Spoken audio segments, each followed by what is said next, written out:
Selam kıymetli dostlar,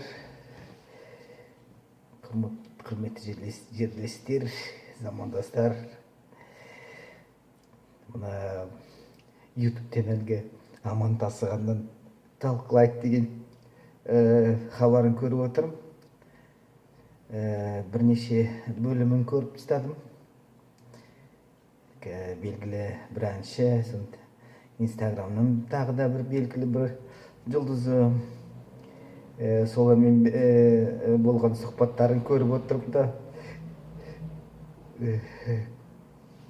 билмейм да, аманды көргенде энди менче амандан кийин эч кандай КВН'де эч кандай элге Турсунбек Кабатовдо кереги жок сыяктуу.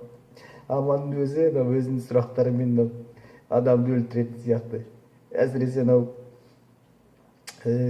соңғы кездерге соңғы болған әлгі Мұхтар Шахановпен болған әлгі сұхбатында ең соңғы сұрағы өлтірді. Не деп жазыпты мынау? Сұрағы, соңғы сұрағы. Неме? Сұхбат барысында қанша пайыз өтірік айттыңыз дегені. Енді аман, сен оригиналсың. Сенен басқа адам ондай сұрақ қойды, ешкімнің ойына келген емес.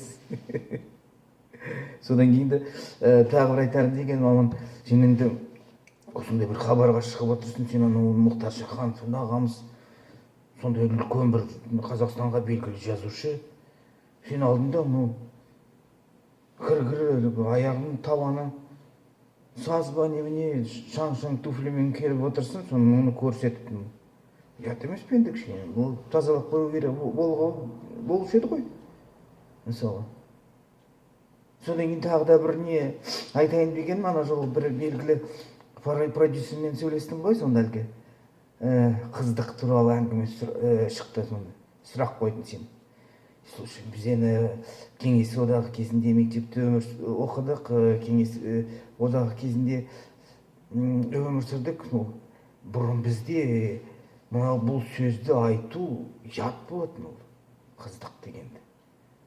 Қыздық дегенде бір әлгі жаман сөз деп ойлайтынбыз. Енді қазіргі заманда қазір сенің сұрақтарында прямо бұлай ашық айтып отырғандарына таң қалам.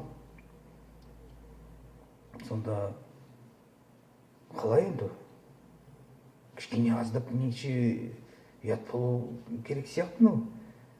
Аман, қалай ойлайсың сен?